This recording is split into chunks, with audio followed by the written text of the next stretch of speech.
Another day.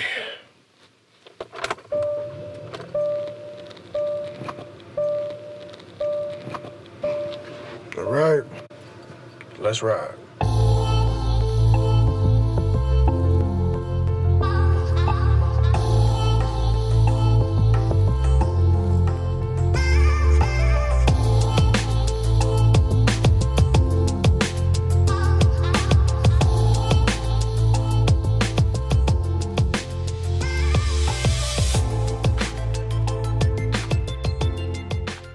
Here's the thing. The most dangerous place for black people to live is in white people's imagination.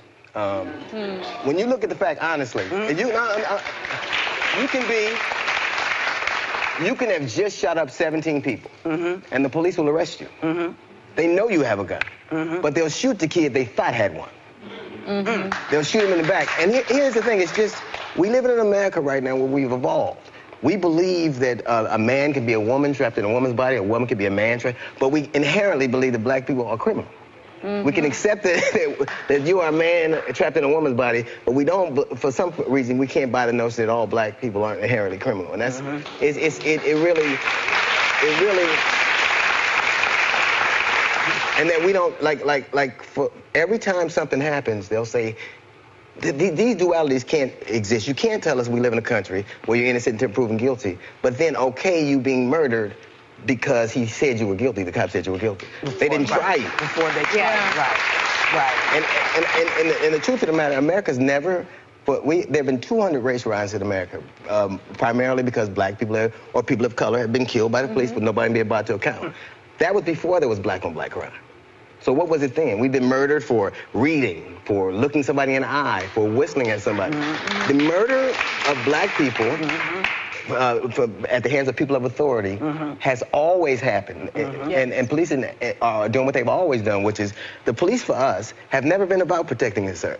It's keeping you in your community where you belong and keeping you out of places you don't.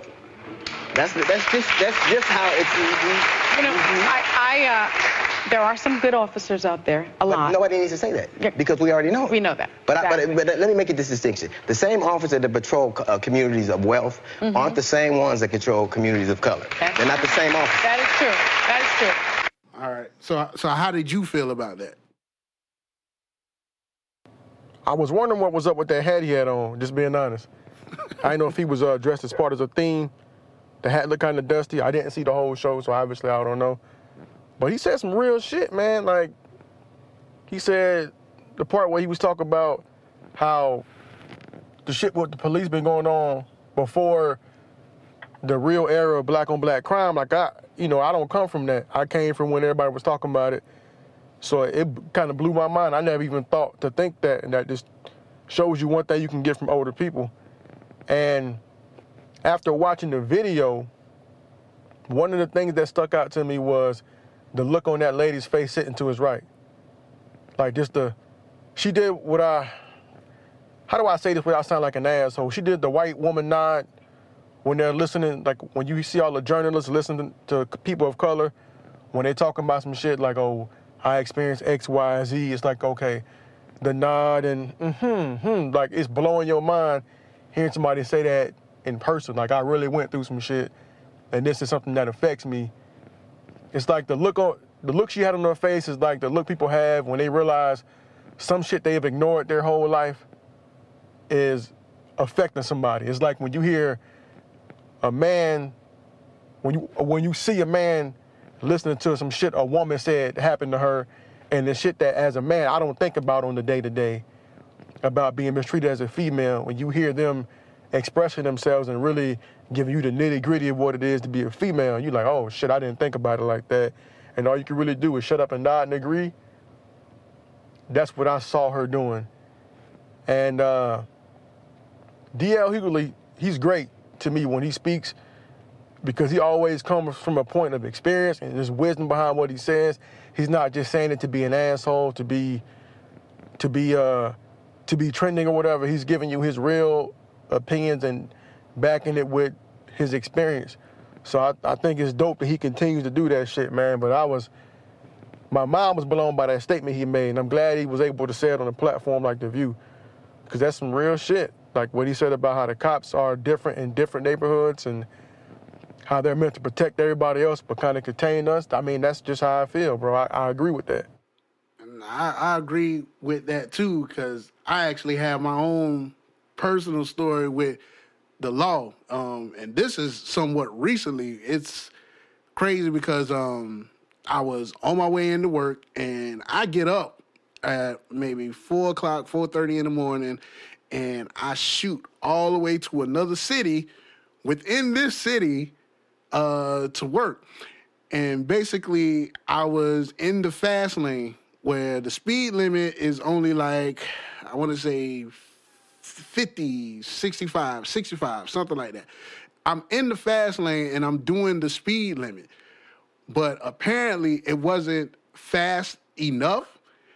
So I had 2 state troopers, one in front, one in the back of me, but I still have condensation and stuff all on the windows and whatnot. So I really couldn't see too well within the back. But I see the state trooper in front of me. He's riding beside me. So now I'm like, okay, what's going on? Like, why are you just riding beside me?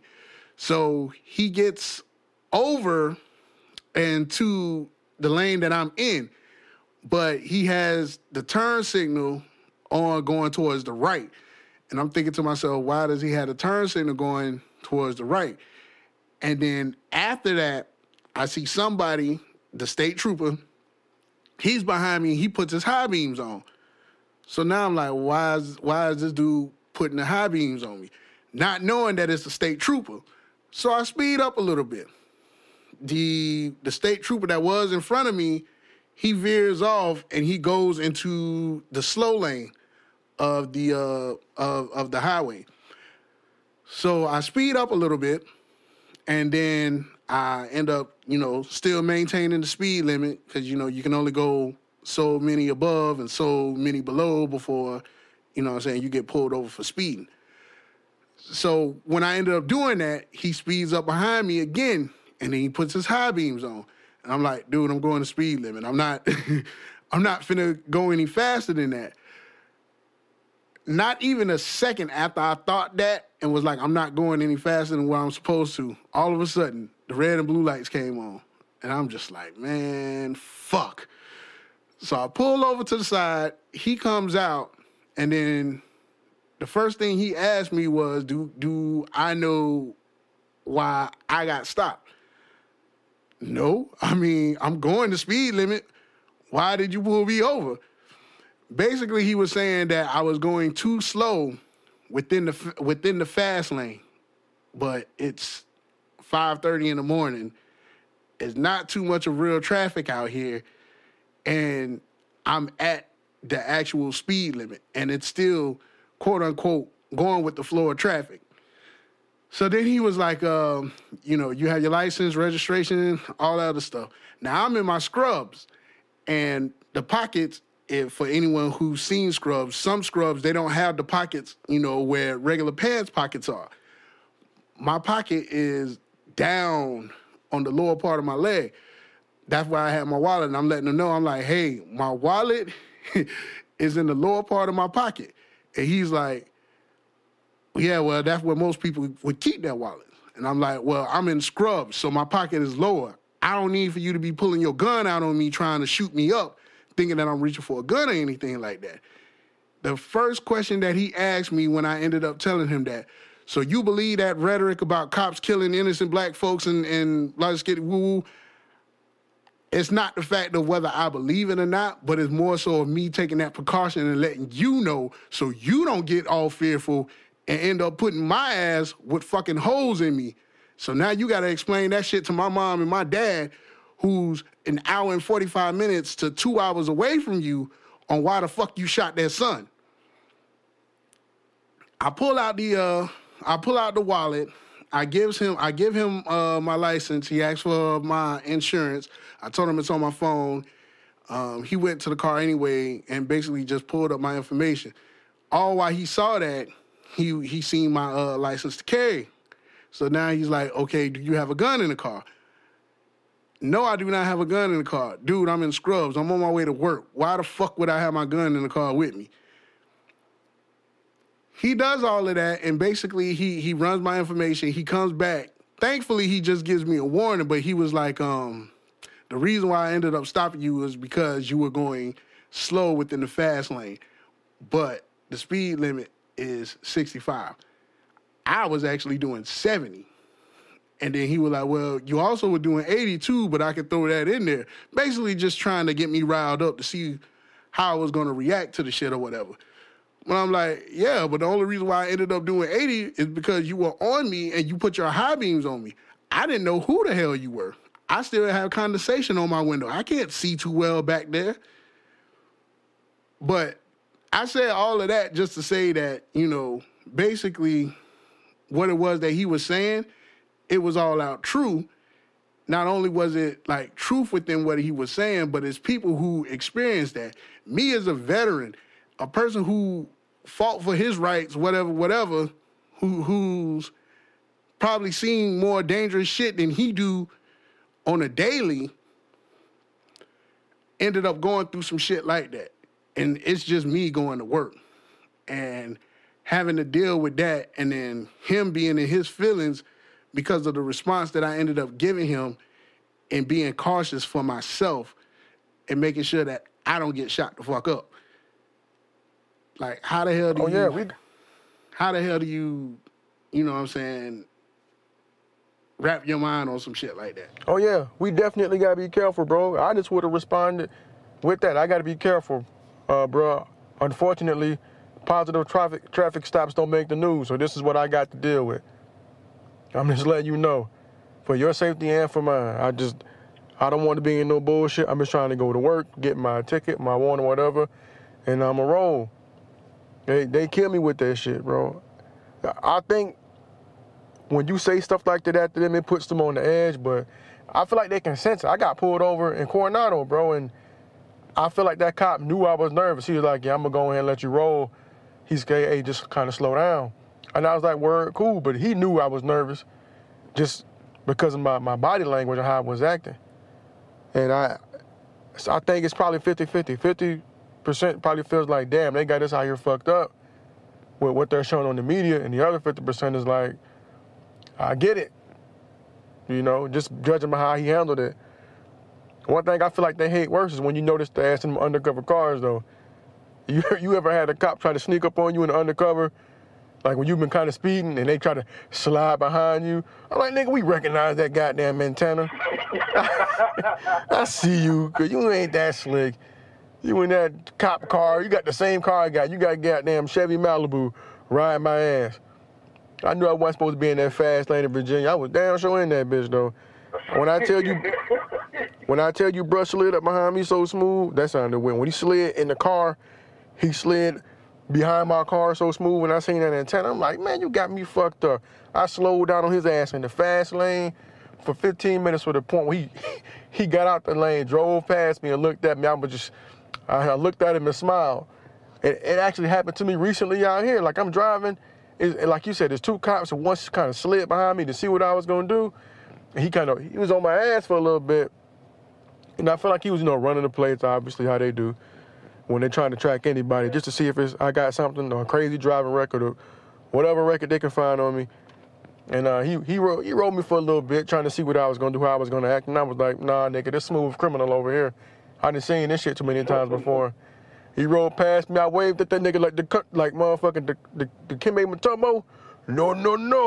His ass, You're not going to get me. Hell no. I ain't got the money to cover that ticket right now anyway. So I'm just going, you can go slide your ass right on by. You're not going to get me. I do it. I appreciate it. What's up? I was saying, it seems like they always do that. They pick the worst time to try to give you a ticket. You can be just finished paying all of your bills and all that, and you just like all out, tapped out. And all of a sudden, they give you a ticket or something else. And now that's an extra bill that you got to pay. Boy. I know, you out here fucking up my weekend money with this ticket, officer. And I got like 4-5 of them bitches in Virginia. Listen, Virginia wasn't exactly my favorite place in the world. There's some good parts of it, but I hated driving there, bro. It was speed traps all over that bitch. Bro, I leave the crib, the speed limit changed 3 times where I leave the crib. I'm out the house, that shit 45, 55, drop back down to 40. I'm like, man, fuck this. And then, bro, I got a ticket leaving Virginia. I was going home, and there's this, I forgot the name of that place, something field, something with an E. I call that bitch Ticketville, USA. And I'm riding, and I'm leaving Virginia, about to get on the 64, not the 64, but the 95 to get home, bro. And the speed limit was 65 miles an hour. And then I get into this town, you know, you know how I call it, like it's on the way somewhere. It's not even a real city. That motherfucker just on the way somewhere. It's sit on the interstate. So I'm riding through that bitch, and it dropped to 45 miles an hour for like, it felt like forever, bro. I'm like, man. So I'm like, I'm speeding up. I'm about to get on 95 and be out of Virginia, be North Carolina, bro. He caught my ass what felt like I know it wasn't that far, but it felt like he caught me 15 feet from the exit. I was mad as hell, bro. Hit me with old thick ass ticket. I was mad as shit. But it's all good though, man. I got out of there, and I know better if I go back not to drive crazy today. I might drive north and then just drop down on 95 somewhere else to bypass that shit. What up? Hey man, you know I normally do my thing. No playing this ride, man. This is number 38 special. Shit, me Blackout, my homeboy Trenton Brooks on the line once again doing this thing for y'all. Man, I got a few things to holler at you about. I know you got some stuff for me, but let's jump into Papa John's, man. How you feel about this N-word usage? This shit is going out of style. Yeah, this shit is going out of style real fast. Like, and I can honestly say the last time that I actually ate anything from Papa John's, it probably had to be sometime back in 2015. That was the last time that I ate something. And incidentally enough, that was probably around the first time, if not the one of many times where it was a lot of racial incidents that was happening with the company itself of Papa John's. And honestly, like, Papa John's ain't been hitting since, like, since they actually came out. And this was, like, back in, 93, 94, something like that. You know, back in the day in Jacksonville when they first came down there, how they used to market people to go and get their pizza. They used to have somebody stand out on the corner with, like, free samples or slices of pizza. Basically, that's how they ended up winning us over. But that's me going on to a tangent that has really nothing to do with it. But the bottom line is I stopped eating their pizza, you know, almost 3 years ago. And it was basically because of this particular type of incidents, plural, incidents, and reasoning for me stop eating that pizza and stop supporting it. Like, shit's trash. And the incidents with him is, yeah, that shit is going out of style real quick. What was it that somebody said? If somebody shows you who they really are, believe it. This been going on too many times with him. Like, I can't help but to call a spade a spade. The motherfucker is racist. Like, there is no simpler way to put it. That's just what it is. You feel that way, that's cool. You won't get any of my money. Your company won't get any of my money. And truthfully speaking, if it's any person of color that's working for that company, they should leave that shit too. Simple as that. Damn, boy. I wasn't expecting all that. Let me tell y'all something, man. I've been hearing people and reading and hearing people say this. Y'all got Papa John's fucked up. That pizza is great. I don't know what y'all standard is. That pizza, it ain't like the best pizza in the world. I love New York City pizza. I think that shit is delicious. Papa John's to me is good to go. I don't know how I feel about this, man. Apparently it was done during a training exercise or whatever. I'm thinking like customer service training. I don't know if he was supposed to be the bad person and he's supposed to go off the hinges. I don't know the details. I just know, hey man, you fucked up. That's all I can say. And him stepping down don't mean shit to me when he owned the fucking company. Bitch, all you did was retire. Like, yeah, I'm just gonna not come to work. You know what I mean? Like, you own the place. I'm not gonna come to work and fuck with y'all. I'm gonna stay home and collect my money and not even be there. So you talking about you stepping down, that don't mean shit to me. There's nothing I can do, or my rage is not gonna stop you from getting paid. Now, can I not eat your pizza? I'll evaluate. I'll look into the situation more and see what it was. And if it was like some malicious shit, then I gotta not fuck with you. It ain't HM level, coolest monkey in the jungle bullshit, but it's like, it's worth me taking a look at and making sure I got all the facts before I start fucking with it. Because unlike you, I like his pizza, man. I ain't gonna front. I don't eat it a lot, but when I do, it's good. So, yeah, I don't know, man. We shall see what's going on with Papa John. You could do that, and I mean that's you. I've had better pizza too. Unfortunately, it wasn't like the New York slices of pizza just yet, but like what Domino's made a hell of a transition from what we remembered, and you know even with me back in the day working with Pizza Hut and whatnot, but Pizza Hut kind of sliding off, and then Little Caesars. You know, they making their little come up, but not that hot and ready $5 shit, cause that right there, yeah, man, it's not all that grand to me. Like, okay, good, it's clutch if if your pocket's hurting or whatever, but nah, that shit ain't too wonderful for me. Yeah, when you yeah, brought the it nigga up, man, yeah. I was gonna say you get what you pay for with that Little Caesar shit, man. That's one of the things I learned that reinforced. You really get what you pay for. That is some bullshit. I also wasn't gonna call you out on your pizza bias because of your past experience in the pizza world. I wasn't gonna put that out to the world, but I'll put it out to the world. I mean, fuck it. Like it is what it is. Those things and those steps are what it is that makes the person who they are today. Oh, that ain't. I'm with you on that. I ain't debating. I didn't flip the burger too, nigga. Shout out to Crystals. Like I ain't ashamed, nigga. I had a job. I wasn't out there robbing no goddamn body. That's just not for me to say. You know what I mean? Right.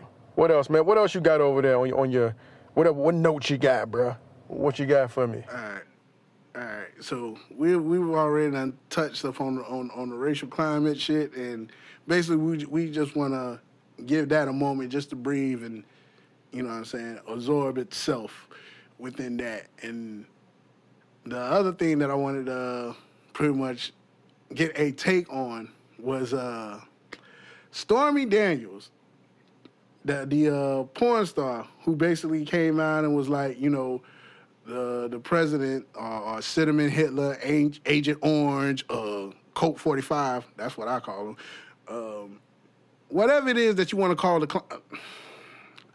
excuse me, I was about to say something that I really did not want to say, but that guy basically molesting her, would that be the appropriate term? Rape, molest? Nah, I think he got that, you know, he did this thing and she got a check and she wasn't supposed to say nothing and she said something. She changed her mind like you can have the money back. And he's like, it didn't happen. Yeah. It's like, there's nothing that's going to make me believe that shit didn't happen given his personality and the way he does. Like the tape that you said you grabbed vaginas like fucking bowling balls, basically. Like, there's nothing you can say that's going to make me feel like you didn't have sex with this woman and pay her to not say nothing. And she decided to say, fuck that. Yeah, well, apparently, sometime I want to say it was this past week or whatever, she was arrested up in Ohio. Pretty much, she was allowing for the patrons at a strip club that she was a guest stripper at touch on her, and I guess that strip club didn't allow for the patrons to touch the strippers or whatever, and she ended up getting arrested for that. Well, needless to say, the charges were dropped just because she was a guest stripper and she wasn't there on a regular basis. But the first thing that I want to know is, like, really, Ohio, that's what y'all do? Like, y'all go to strip clubs and basically they can't touch. Now, I'm not going to down strip clubs by no means, especially as a person within my singlehood days, basically practically resided in a strip club. Hey, that was... we gonna shut this topic down real quick. Listen, Your personal time is your personal time. Hey, you know, Ohio is kind of conservative. I mean, right now, they appear to be on the more conservative side. That's how they voted like the last couple of elections. So I'm not surprised. She's an enemy of the president. It makes sense for me if somebody is pro-Trump out there to be like, oh, we got Stormy. I don't know if there's like a national stripper code though. Like you gotta abide by these rules in every club. She could have went in there and just made a fucking mistake. I mean, she is not to talk down on her, but I mean, she is a porn star. So I'm just saying, her going to the strip club, I would think it'd be a little bit more extreme than the normal stripper. So yeah, I don't know why. I see why it's a big deal per their law, but I don't know why they weren't surprised. That should have been in her when they booked her, because I'm pretty sure she's traveling now. When they booked her to perform, they should have let her know, like, hey, this shit is not happening. And they probably did not, and that's probably why those charges were dropped, because she was a guest who wasn't briefed on how to be butt naked, I guess. Yeah, that, and then, again, one of the bottom lines of it was because she's not I guess you would say, a recurring stripper there.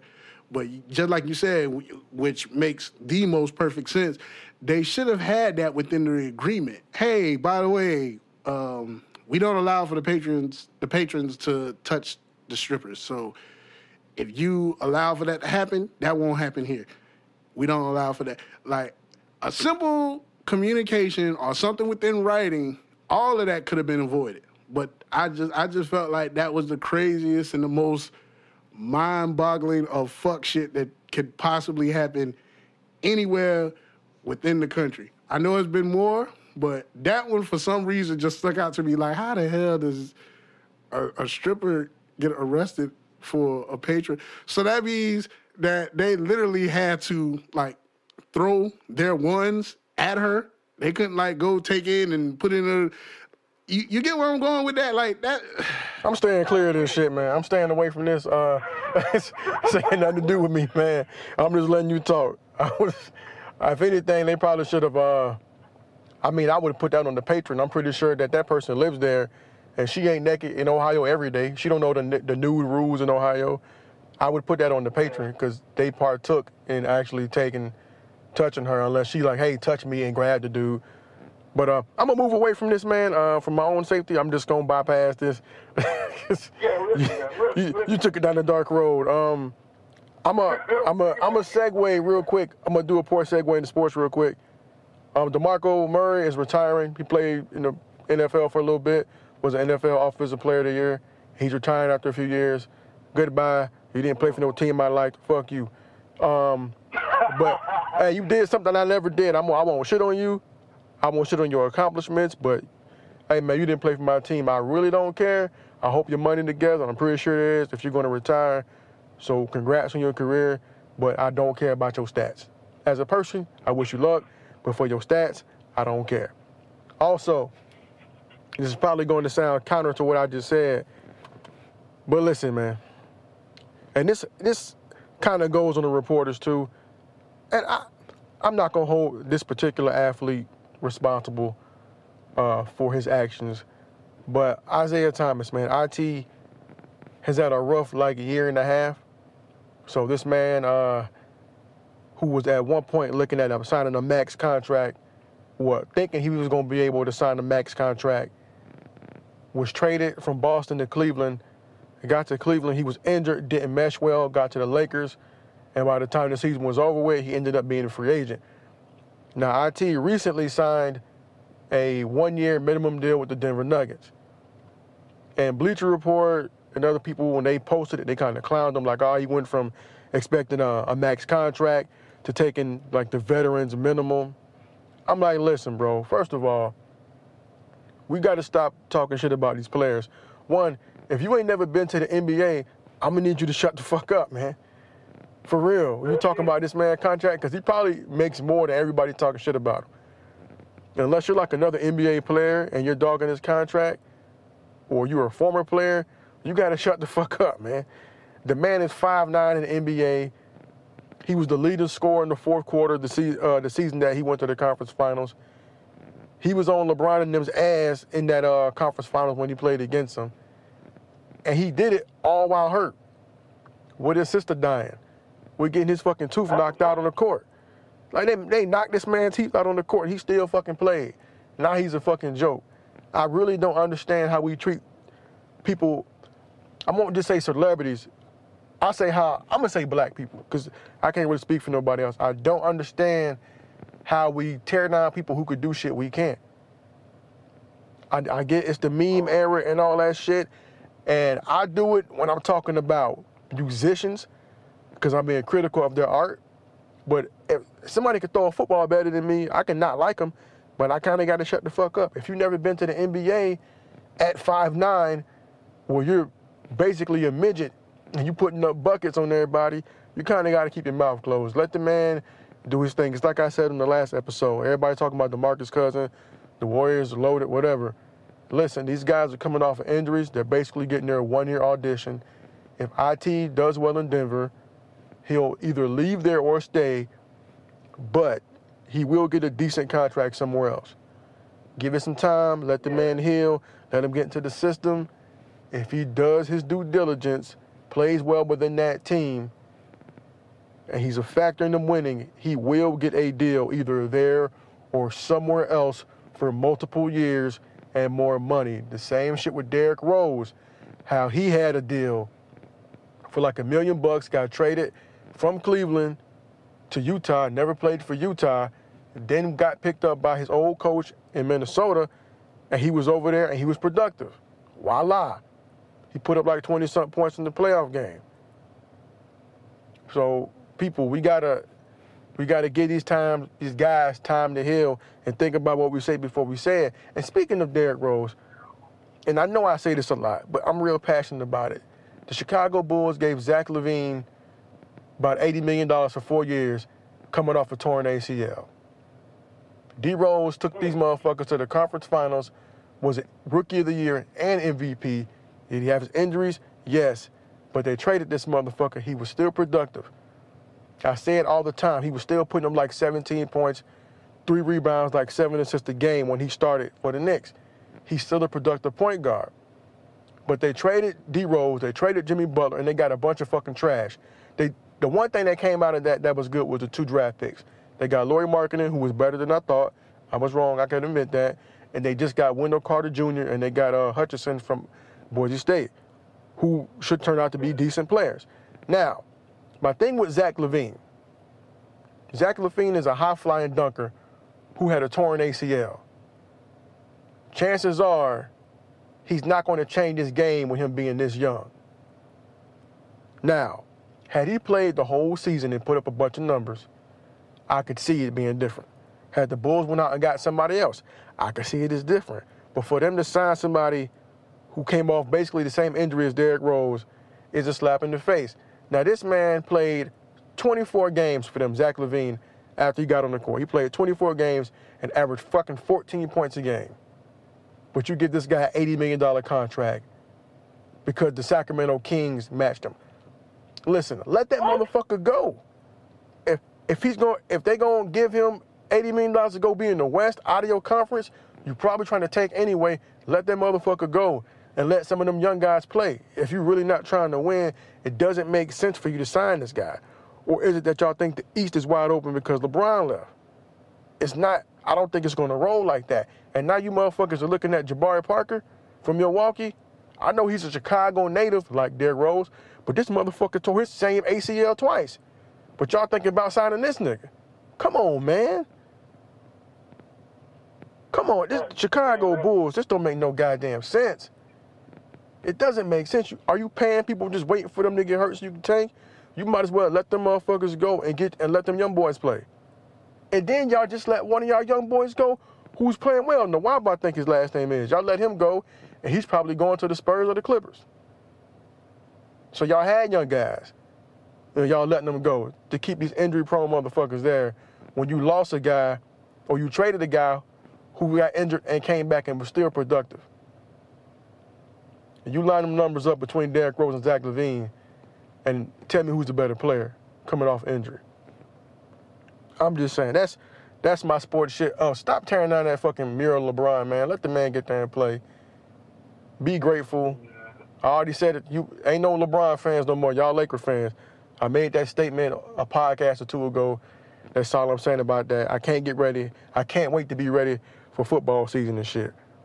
That's all I got for sports, man. That shit, that Chicago Bulls shit made me mad. We can open the sports back up within it and go into the NFL.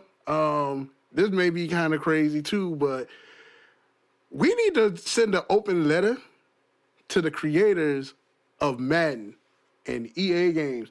Basically, within it, and this is not to down anybody but me being a Jacksonville native and a Jaguars fan, and seeing the ratings that they have for the players, it wasn't really that bad, but at the same time, it was like, okay, y'all still kind of undercarding my Jaguars within this past season, which was by surprise for every motherfucking body. Because 2 or 3 seasons ago, the Jaguars were the butt of everybody's jokes, probably even the Browns. But I digress on that. It seems like they're not giving the Jaguars their proper credit for what it is that they've done within such a short time frame of basically going through a crazy-ass overhaul, dealing with the whole facts and the speculations of them moving to L.A. or getting rid of the head coach and then having an interim coach to come in and actually fill the position of head coach, and then have the basic pioneer for the team to come back as the general manager, and basically he's assembling the team as if he was still the head coach. Hey, man, I saw that bullshit ass rating. I scrolled right past that shit. I said, they gonna find out when their quarterback get rocked. I ain't worried about that shit. It pissed me off a little bit, but I'm like, that's okay. Because now they're scared of Jacksonville. The people who watch football for real, they know better than that. It ain't even a thing, bro. It was kind of fucked up, though, to be honest. That was. In the best comparison that I could possibly give within that, I would say that would be much like, we'll say, who was a beast ass football team. We'll say the 87 or the 87 or 88 Chicago Bears. 85 Bears. 85. There we go. I'm sorry. 85 Bears. 85 Bears. And the legacy and the shit and the shit that they put out on the field. And then y'all was just like, oh yeah, well, they weren't all that great. Nigga, what? That's okay. Don't even worry about it. You may have to see me in a back alley or something, man. And we that right there, I would feel like that's a personal jab or a personal slap in the face. Yeah, that's okay, bro. Let them boys enjoy their motivation. Let's see. They just got to do it again this year, bro. They just got to get far again this year. We'll be all right. Fuck them. What else? I know what I was going to talk to you about, bro. Now, last week I talked about the ID. You got the ID channel at the crib, man? Oh, yeah. I had the ID channel. Okay, so this is what I want you to do. I want you to go in there and watch People Magazine investigate cults. That shit is dope. Watch that. But there's another show that comes on ID that I fucking love. And my wife can watch that shit all day long, but this show is my favorite. It's called Fear Thy Neighbor. And when I tell you, these people get into some shit, and like, somebody died every episode. It's not funny. It's not funny, but just the shit they argue over is crazy. I'm gonna give you a little spoiler on one episode, right? So one episode, I feel like a female. This shit is messy as hell. So it's a small town, but it's good though, bro. It's a small town, right? And a woman's going through some shit with her husband. She moves back in with her mom, right? Lo and behold, a few days later, a new neighbor moves in. The new neighbor is a friend she had from high school. So small town, everybody Everybody knows everybody, right? Yeah, this ain't gonna come out too good. Turns out Pipe it down. the husband started seeing the neighbor, and shit went and left from there. So he's waking up in the morning from being over at the house that night, and then walking over to drop off gifts at the house of the kids the next day. So she's like, yo, when she found out that's who he was messing with, man, she was pissed. So yeah, go check out Fear Thy Neighbor, man, on ID. It's a great show. It's messy as hell. There's been good shows where people got their fucking house set on fire. Now it's not good. I ain't saying it's good, but the craziness is entertaining. I'll say that. And we can laugh at all type of other shit. The craziness is entertaining. I highly suggest checking out Fear Thy Neighbor. The acting is funny alone because like the characters these characters never match the people they're trying to portray. I've seen it a couple of times on the ID channel that the character actually matched the person in the actual story, but most of the time it doesn't match, and that shit is funny. Like, I'm sorry, don't give me an overweight actress for a thin person, or don't give me a thin actress for an overweight person. Make something match up, please. Do something. Yeah, Pull me into the story. That don't make no. Sense. Yeah, don't make no goddamn sense. It's great though, man. You should watch. Hopefully we got an episode recorded at the crib. I'm gonna watch this shit when I get back to the house to finish getting in trouble. Yeah, I was What's up? Cause the biggest thing that I was on, like within something like that, and I don't even know if they actually had started a new season of it, but it was on A&E, 60 Days In, where they plant people for like 3 months inside of like these jails within these jails in certain cities and whatnot, and basically have them to pretty much monitor the jail and prison systems within there and seeing what it is that the correctional officers or the inmates are doing and what they're not doing and so on and so forth. Like the last one that I seen, they were in Atlanta on Rice Street. When I say that was some entertaining shit, that was some entertaining shit. That was truly some entertaining shit. I wonder if they started a new season yet or not. But that would be one. It's not exactly the ID channel worthy, but that's some entertainment, some reality entertainment too. Yeah, that's some real. Yeah, nope. I'm not in jail. I'm not. Nope. I don't even want to see nobody pretend to go to jail. I'm not going unless I did something wrong. I refuse. I don't want to watch nobody else go in there. But check it out. I'm gonna check it out, man. Just you got to remind me to look at it. But I will watch it. ID channel though, boy, that's my shit. Partially because of the actors, bro. That should be your goal. If you can't get a role, hey, if you an actor and you can't get on to be in movies, go to ID, man. Holler at ID. They'll put you in something, man. They'll typecast the shit out of you, man. Yeah, that may be a good thing, but then also too, when you end up speaking about that being an actor for the ID channel and shit like that, it may be a backfire. I don't know if you remember that episode of Martin where they thought somebody that their friend was dating. Was that Martin or was that some other episode? It was one of the sitcoms within the 90s. Somebody was dating somebody who was an actor for like America's Most Wanted or some shit like that. And they thought that was the actual killer. Hey, man, it costs to be the boss. You got to take your lumps. You won't get put on, you got to take a risk. It's people in herpes commercials every goddamn day blazing the trail, man. You got to chase your dream.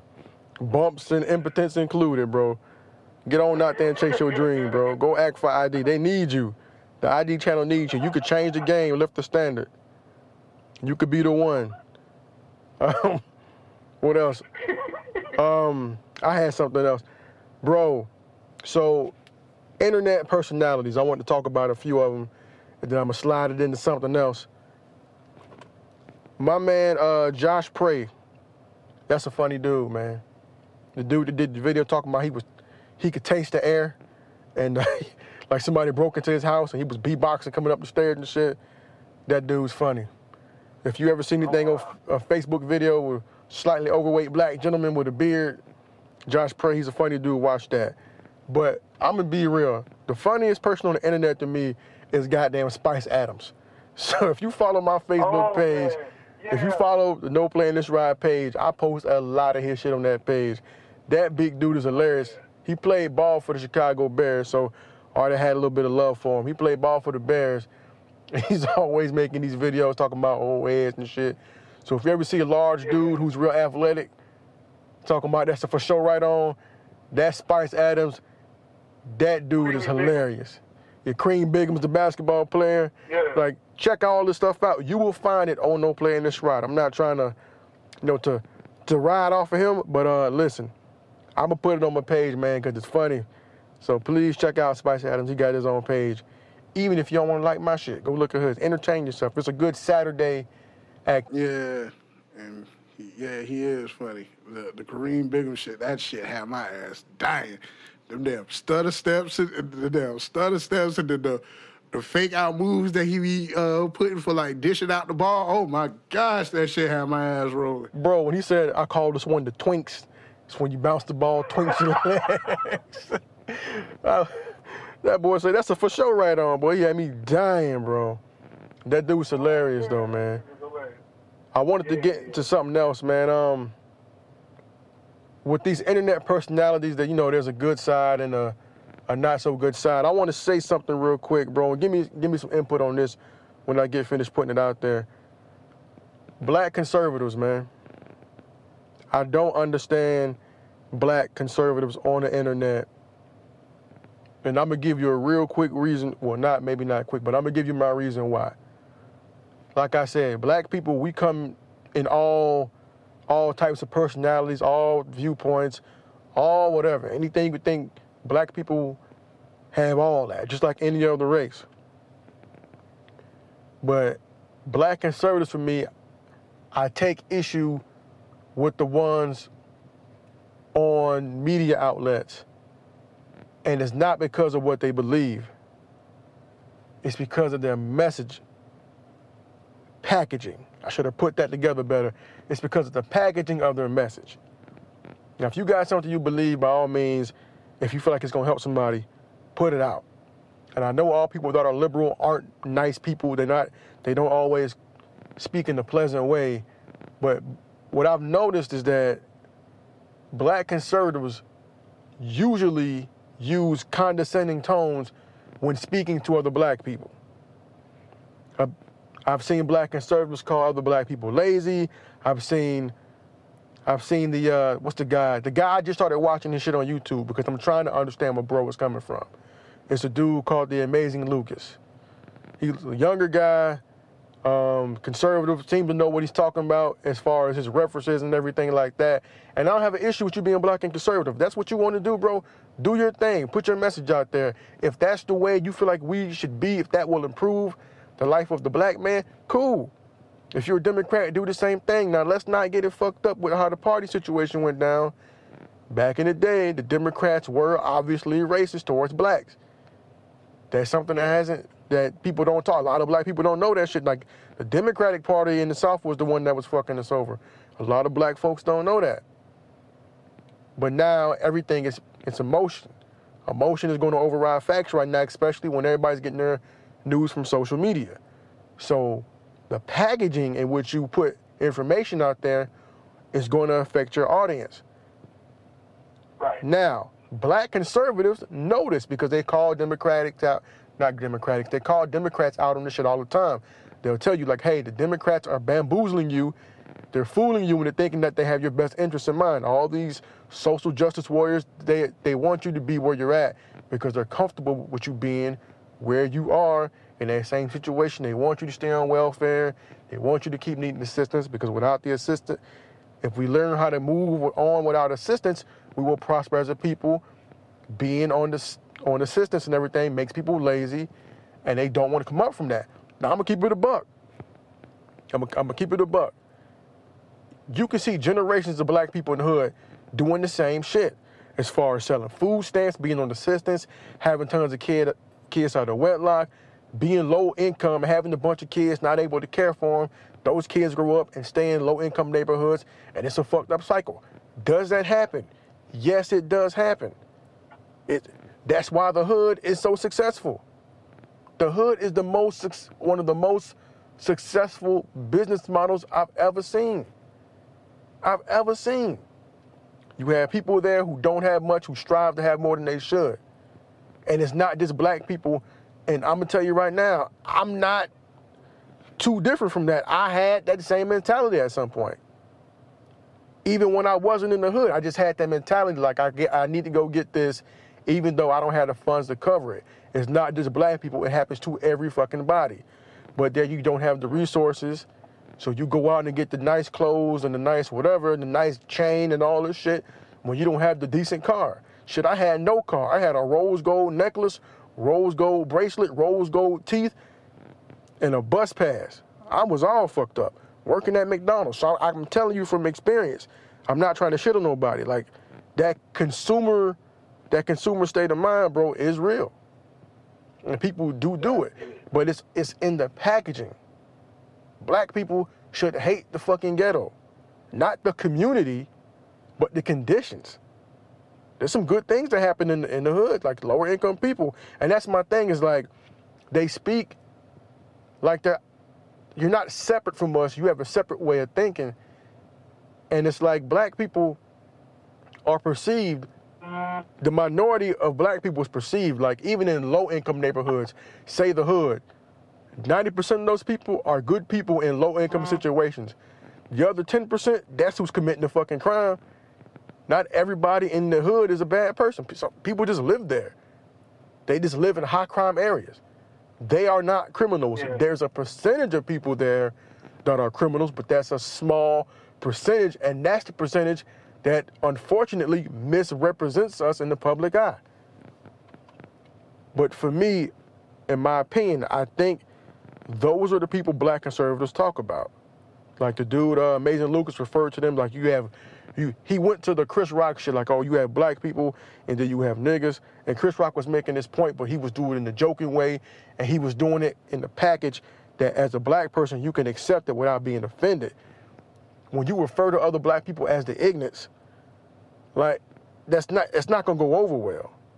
You're not gonna grab our attention. So my thing is for the Candace Owens and the Parrish Bernard, the guy who's on CNN, for the Amazing Lucas like that, black conservatives, if you out there, bro, and you want to get your message across, change your packaging up. Because the message that you're putting out doesn't sound like it's for us. If you come on your show or your platform or whatever you want to call it, and your tone is condescending from the get-go, and you say blacks are lazy, blacks don't want to do this, black people don't want to listen, they just want to argue, they don't know nothing.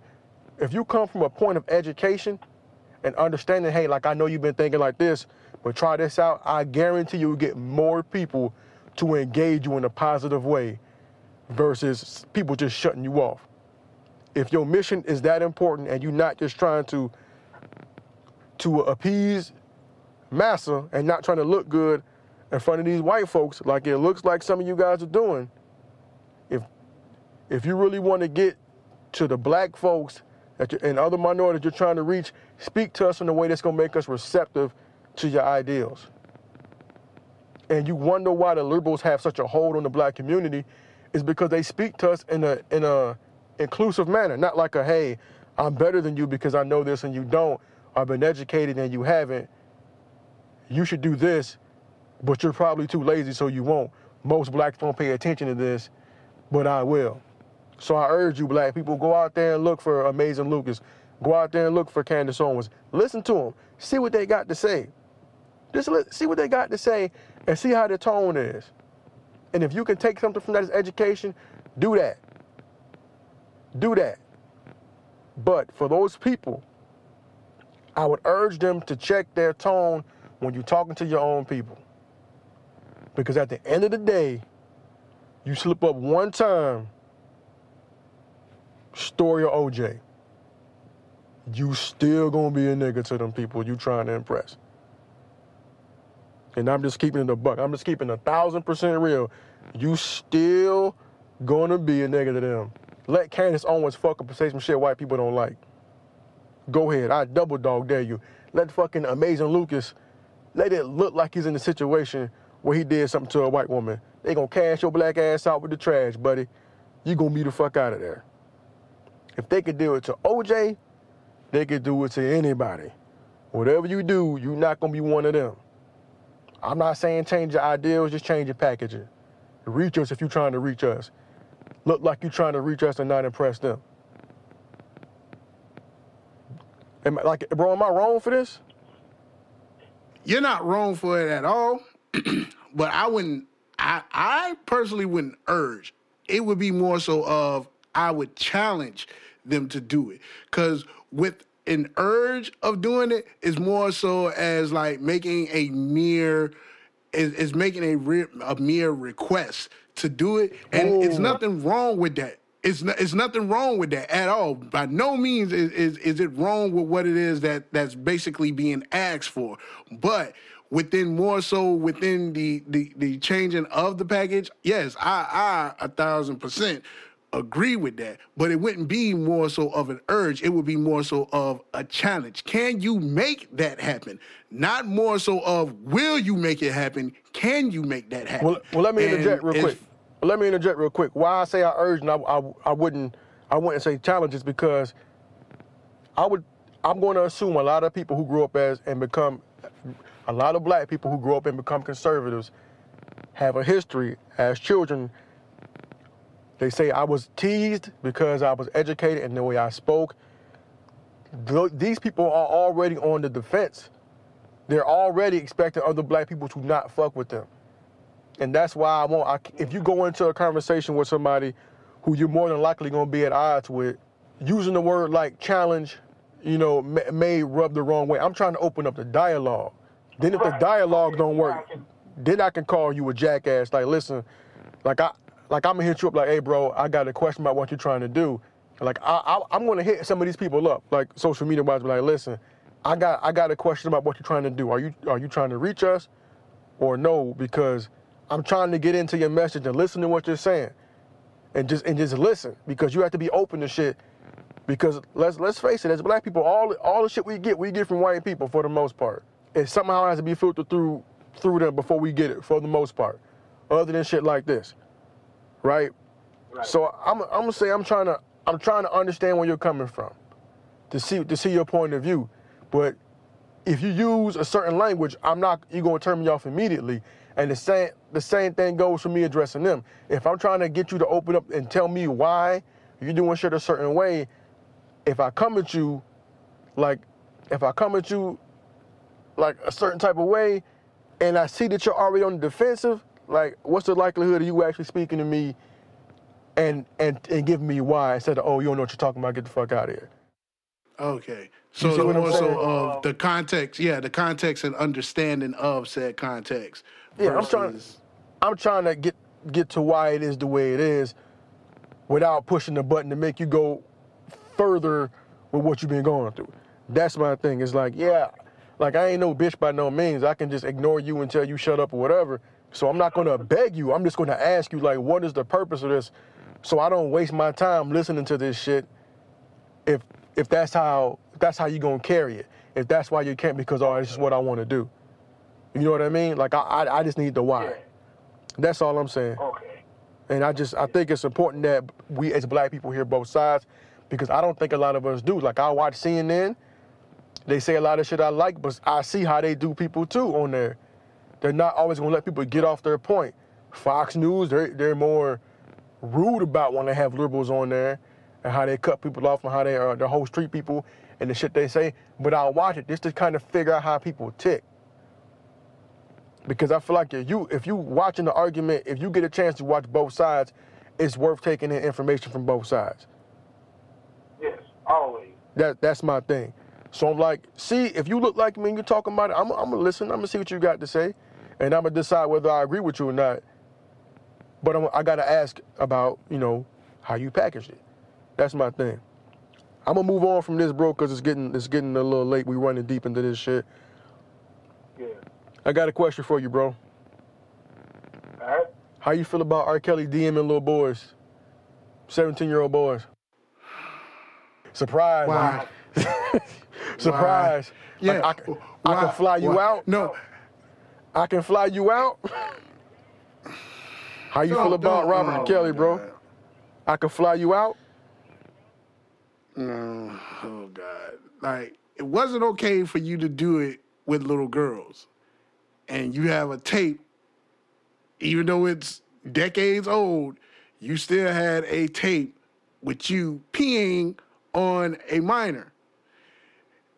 That wasn't okay. Just because it's a boy, you think that everybody's gonna be like, oh, okay, that's cool. No, that's not cool either. Like, leave little people. I won't say that because then people will be thinking of dwarves or you know, the other word. I won't. Midgets, nigga. Yeah. Don't do that.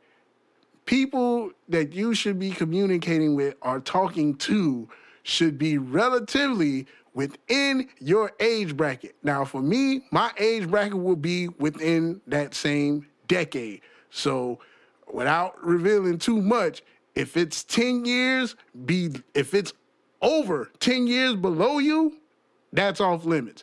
If it's 10 years above you, whatever. But don't talk. If you like 40, 50 years old, you talking about some DM in 17, 8 years, I can fly you out. No. Leave that shit alone. He needs to go into it. Somebody really need to go and get some counseling for this man. Because I don't know what the fuck is going on with him. But truthfully speaking, and black folks do not try and shun the fact there is a lot of mental issues that is going on with us as a fucking community. And we really should be going to seek mental attention. That's a true statement, bro. That mental health. We really need. Let me give a shout out to Charlamagne and Joe Buttons for making therapy sexy. People, they talking about them going to therapy. Royce the 5'9" as well. I don't think black people as a community value that shit. I'm telling you, we need it. We got to be sick for the things that we go through and that we do on a regular basis. Let me read you some of what this is. And I'm gonna be real. I don't know if this is 100% true, but I'm just gonna read you the text, man. Like, so it's got R. Kelly's little verified shit on there, and just the way it was worded, I'm kind of got me like, I don't know, this might be real. So here it goes. You trying to come to my concert August 17th in St. Charles, Missouri? I got a spot over there. We can hang out. ? I can fly you out. ? The person replies, are you dead ass? I'm not sure. I have to see that seems kind of far. Yeah, he dead ass, all right. The reply. He replies, you a fine looking boy, but if so, it will be fun. My team will make sure you get here and back safe. Take my number. Thanks, okay. Nigga, that shit is wild. If that's true, that's wild.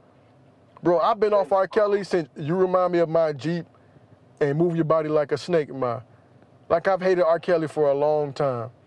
I've really disliked this man for a long time. Then you piss on the kid, now this shit, now they talking about you at the brothel.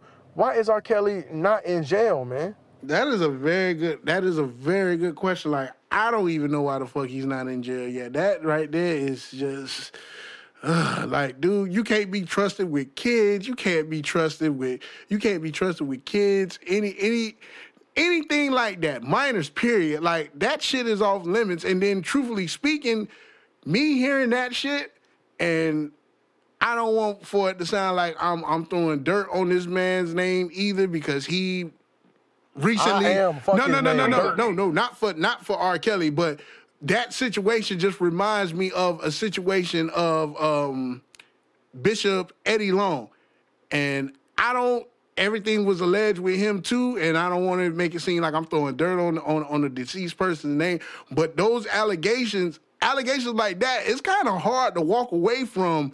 You know what I'm saying? Unscathed, especially when you have a track record of things like that basically have been proved that those things happen. Now, in R. Kelly's sense, in R. Kelly's case, no pun intended, he should leave that shit alone. He really need to leave that shit alone. And his camp, his entourage, the people who are really close to this man, y'all need to do away with any type of social media interaction whatsoever. Do away with that shit. Don't let him get any type of fucking access to that shit. Put his ass in front of a fucking therapist. Put him in front of one. Let that man get off whatever the fuck it is that he need to get off, because that shit right there is yeah. That's crazy. Let me say something real quick, bro. It's not just his team. His team is obviously, that's crazy if that's what's going on, if this is real. And I don't care if it's fake, because I feel like he should have been locked up a long goddamn time ago. I'm just saying it is what it is. He peed on a girl on tape. True. Like, people forget he married Aaliyah when she was 15 and then wrote age ain't nothing but a number. Like, the writing's on the wall. This motherfucker's a creep. You know who I'm going to blame for this, bro? I blame black people. I really, really do. I blame black people. I blame everybody who still buys his music. I blame every DJ that still plays his music. I blame everybody at the club who still books him for shows. And I blame everybody who goes to those fucking shows where he shows up. Stop paying this motherfucker attention. Where people keep putting money in his pocket. I'm saying we, black people, because I'm pretty sure a bunch of fucking white people ain't going to see R. Kelly. There may be a few, but not like how black people coming out to go see this guy. Like, stop booking this guy for shows. Stop going to his shows. Stop playing his music. Stop buying his music. I don't give a damn if it was before he did it. That's still the same person. He's a creep. Stop giving this man spins, bro. Wash your hands with this. We can't pick and choose. You can't pick and choose about what you want. Like, you can't be up here and be, oh, yeah, the president's this, that, and the third. He's a creep, but you got R. Kelly in your car. Yeah, that just doesn't make any I really don't understand the shit we do sometimes as a people. And I'm not one of these crazy black conservatives because I love doing N-word shit sometimes. But my thing is, like, I'm going to give you a perfect example of why I don't understand us. And maybe I'm old, maybe I'm washed, whatever. I'll take that. I'm good, love, enjoy. That's Future, right? Honestly, I don't know. I'm out of touch with that shit too. So check this out. Apparently this guy was supposed to meet up with a girl for a weekend to get away, whatever. And they text him, whatever. She posted the shit on social media, and they texted back and forth. And he's kind of hinting like, hey, when we gonna get together so we could do this? And Shorty basically told him like, listen, I came out here to hang out. I got vacation days. I got money to be out here. I came out here to hang. I ain't come out here for all that, right? So at that point, Future was like, I'm good, love, enjoy. And then that was it. He was like, I ain't fucking with you. People, like, he's showing you the character, and that's what I'm saying, like, somebody who we supposed to, and like black people, we get all up in arms, people disrespecting black women, this, that, and the third. I see black women using this same phrase, I'm good, love, enjoy. That lets you know how they value you. He flew you out there to fuck and nothing else. But y'all still gonna buy his music. Y'all still gonna support the guy. That's what I don't understand. I see people, even dudes, the woke dudes, the dudes who got all the knowledge, the dudes who's so smart, know everything. I'm good, love, enjoy. Like, you supposed to be the smart brother. You quoting this idiotic motherfucker? I don't understand, bro. Maybe it's an age thing.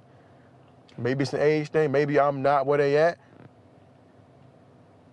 But I will say this. I think it's all of the above. But let me get this off for the young boys, for the young boys, young ladies, all that shit. Listen, because I'm gonna shut this down. I'm gonna give y'all this as I get off of this joint. For anybody who listens to this shit, for the young guys, for the people who follow the young rappers, the Tekashis of the world, the rest in peace to that boy X, who just got murdered. Y'all following after them. Y'all listen to their music. That's cool. Whatever, but for all the kids like academics and shit, the DJ Academics fans and all that shit, listen to me. Some of y'all are really close to the street. Some of y'all are not. Don't listen to these people. Don't follow after them. Don't do it. Academics probably damn near 30 acting like you still live in somebody's basement. And for all you young motherfuckers telling us, oh, y'all don't get it. Y'all don't understand. No, nigga, you don't get it. You don't understand. You act like I wasn't 17 before. You act like I never been 21, like I never been 25, like I never been 28. I've been there and done that shit. So I never understood why they're like, y'all don't know what it's like. Y'all don't understand. Y'all don't get it. Y'all don't know. What the fuck you mean we don't know? We watching y'all make the same dumbass decisions we did when we were young. The whole time we've been trying to stop.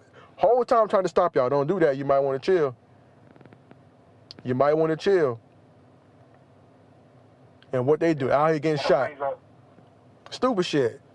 X, rest in peace. He getting murdered. Out there with a bunch of cash on him, getting shot up. What's the boy, other boy, Rich the Kid, got his house ran into. Somebody gonna get Tekashi. Somebody's gonna beat academics the fuck up. Yeah. Because they playing this game. Like it's real people out here living their real life. Because, and the thing is, it's crazy. They tell us, oh, y'all don't understand. Y'all don't understand. Why? Because not all the young rappers are like that. Joey Badass ain't out there getting into no trouble. He cooling. Nope. Chilling. Vince Staples? Same here. Vince Staples? Cooling. Vic Staples is a motherfucking gang member. Nobody trying to shoot up Vince Staples up. Kicking it. Yeah. People like Soulja Boy thinking they can do whatever and getting ran up on. That's, all right, man. Let's shut it. Now, and what it was that you were saying earlier back with the whole like Future shit and whatnot, it had brought up a point that my little brother ended up saying. And shout out to little bro, because sometimes he'll say some shit in a jokingly manner, but it will be the like 100% nitty gritty truth. This motherfucker said all Drake had to do was make a song to make y'all forget the fact that he has a kid out here he ain't taken care of, and y'all wonder why niggas keep running game on you, because it's easy. This nigga done dropped this album. Yeah, this nigga done dropped this album, what, a week, 2 weeks ago, or whatever the fact may be. But just a couple of weeks prior to that, a bomb was let out that this nigga got a jet. And it'll probably be some Drake stands out there that be like, they'll end up quoting whatever line that was that he had within his song. I haven't really listened to the album, truth be told, because again, I'm not that big of a Drake fan at all. Like, I could care less for his music. I couldn't care less for his music. Like, it's whatever. All I know is one producer from Jacksonville ended up getting a track, or got a track on that album. That one track, I listened to about maybe not even a full minute of that track, just the production work. It was dope. It was cool. I cut it off after that. But they'll probably end up hitting or rebuttal back with, oh, well, he wasn't hiding his kid from the world. He was hiding his world. He was hiding the world from the kid, or whatever the fuck that line is. But that is stupid as shit. That kid is still going to have to face that world with or without you. You might as well have him to face it with you. That's crazy. I don't know. I won't speak on what his situation with his child is. Honestly, I don't know. I don't know what he has done or what he has not done. I won't speak to that. Yeah, that's a crazy situation. I think, I ain't gonna say cuz went too far when he put that out there, but damn, that got to make you change some things. But one thing before I shut this down, it kind of tied into what I was talking about before. And what I was going to say is the authenticity of a hood fairy tale is dangerous to minorities. And what I mean by that is like all the rapper tales you hear about the drug dealing and all that shit, these have replaced fairy tales for us as kids. Before, we had the old books you would read about heroes and all that shit, He-Man and all that was fantasy. These lies that you get in movies and music and TV shows, these little hood fairy tales that we get, all that shit is actually attainable in a bad neighborhood. Guns, sex, drugs, violence, you can really go do that shit. It's really easy. And I just felt like I needed to say that. Like those hood fairy tales, while they're being told by people who primarily live in pretty decent houses, the guys who really making and rapping their wealth, and you see them out there throwing that money and shit, they can tell you that because they not still living there. So it's something you gotta think about. All these dope boys you see on World Star, all that shit, they can tell you that while the camera's on, but they not really doing that. At least not the ones that ain't getting robbed. Because that's one of the rules in the street. Like, I'm not finna let nobody know I got a bunch of money if I feel like I could be touched. And in the hood, anybody can get touched. So those fairy tales can turn to reality real quick if you know your way around a fucked up area. Don't get caught slipping trying to play a role. That's all I want to say about that, man. It's too easy and too real out here. Yep, and at these days, people are just making it so easy, or making it even easier to be accessed. They're making it easier for themselves to be touched. Bruh, there's a lot of people that knows but don't know. They send out tweets. They send out Facebook status, Snapchats, Instagram.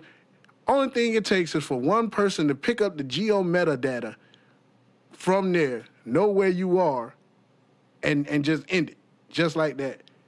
Just like that. And they don't even think about it. Oh, well, we ain't hiding, da-da-da-da. They come see us, whatever. And basically send something out, and it has the exact location of where you are. And maybe 10, 15 minutes later, now they're on somebody's T-shirt, on somebody's tweet, or Facebook status, whatever, that person got shot, killed, died, just for being reckless, being stupid, and just moving sloppy.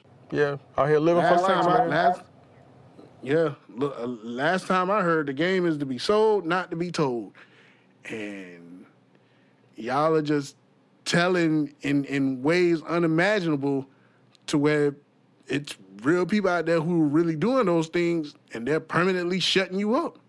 Yeah, a bunch of rappers getting extorted. Out here living for likes, flashing their money. They got to pay them boys that's around them in them videos. Because the minute they don't, their protection gone. You got to pay to play, bro. All their protection becomes their attackers. That's true. You get eaten from the inside out. You see, it's been quiet. That reality check came out a little bit when X got killed. Tekashi been kind of quiet. Real quiet. I ain't heard much. Yeah, but after that ended up happening, apparently he had went and he went on his Instagram Live and basically was sending out apologies of that and his condolences to XXX. I'm fucking his damn name up, but that guy, yeah, him. X. Or whoever. Yeah, and like I had somebody who I ended up going to school with, and she personally knew him. You know what I mean? And outside of the one video that I seen from him, you know what I'm saying? I didn't think he was I didn't think too much of him being a bad person. The allegations of him, beating on his girlfriend and whatnot, though that is fucked up that he ended up doing that, it seemed like this guy was, you know what I'm saying, on the path of actually trying to change and turn that around. And that shit ended up happening to him. It's unfortunate, but it had to be something else that he was doing too that led to that demise, his untimely demise. I won't be insensitive of the fact that a life was taken out of senselessness. I won't be insensitive to that fact, but it is a wake-up call and a reality check. So people can heed to that as they want to, but just know everything that happens, it serves as a warning. Oh, yeah. So you could, like, Tekashi can get on there and do all that, apologize on Instagram if he want to. It's too late. It's too late. You didn't, like, that target's still on your fucking back. You done made a little bit too much noise. It's too late. And now that you're not as active and not doing all that trolling shit right now, I may just be missing it because I'm old, I guess. If you're not as active, what's going to happen is your views going to slow down. And them shows going to slow down. And that money going to slow down. And when you don't have that circle, that's when somebody going to get you. It's because it took him a while to get X. He was on there popping that shit. And he was going at whoever. He was talking shit about Drake, talking shit about Migos. Got into something with Rob Stone where he ended up getting punched on stage. Like, it took a while for somebody to get to him. It happens a lot. It happens a lot. Like, even the late, great Tupac Shakur. I love his music. I think he was one of the probably 1 and 2 greatest rappers of all time. But Tupac, he ran his mouth a little bit. And it took time. Yeah. It took some time, but somebody got to him. He got shot the first time, and then the second time, unfortunately, he was taken. But it just goes to show. Like, I don't like to make the comparison, but people out here real. You can't just play with these people because you're on this platform. There are real people out here listening to your words. You got to be careful. I'm just saying. Hey, that's it, man. I'm shutting it down. NoPlayingThisRide@gmail.com, obviously. NoPlayingThisRide Facebook page. I'm trying to get it cracking. I'm throwing videos up there. Of course, I'm going to post a podcast. If you got some dope content you want to put on there, let me know. Or just tag that shit on there somehow. Get it to me. I'll do it myself. NoPlay247 on Twitter. Brooks, give me your info. Give your information, man. Yeah, the info is Ghost Rider Influence Music at Gmail. Pretty much just coming at me that way for inquiries on audio services, be it beat production, mixing, mastering, even recording. Just get at me at the email. You know, we'll get things situated, set up, seeing how the budget looks and whatnot. You just want to hear some of my work, you can go to soundcloud.com /Brooks on the beat. Twitter is Big Brother Brooks on Twitter. And yeah, on Facebook as well is Ghost Rider Influence Music. Instagram, Ghost Rider Influence Music. All of those places you can get at me. All right, make tomorrow better than today. Learn something tomorrow you didn't learn today. Y'all be good out there. Peace.